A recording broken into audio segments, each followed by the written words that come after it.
Anyway, so if I were going to ask you, Walter, what your moonshot is, what are you trying to do that's going to change the world?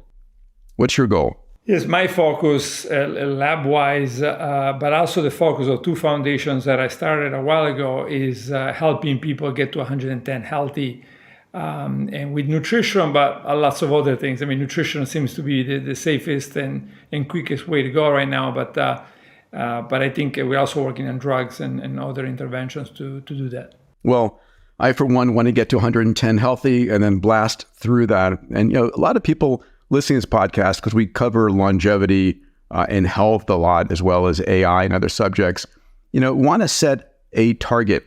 And, in the past, I think people would set a target of 80 years old or 90 years old. Some might set of 100. A friend of mine, Dan Sullivan, set 156. When I was in medical school, I remember learning that, bowhead whales could live 200 years and Greenland sharks could live 500 years. And I said, well, if they can live that long, why can't we? What's your longevity goal? How long do you want to live? I wouldn't mind making it maybe to 125 or so. Realizing how difficult that is. But I think I've seen 110 with Salvatore Caruso here nearby in Calabria. I followed him for my entire life.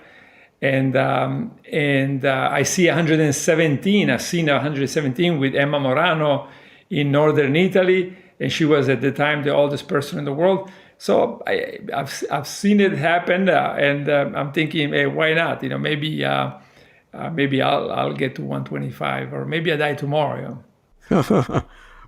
Before we jump into the whole conversation around your particular research and this idea of a fasting mimicking diet versus an actual diet or a water fast, we'll get into that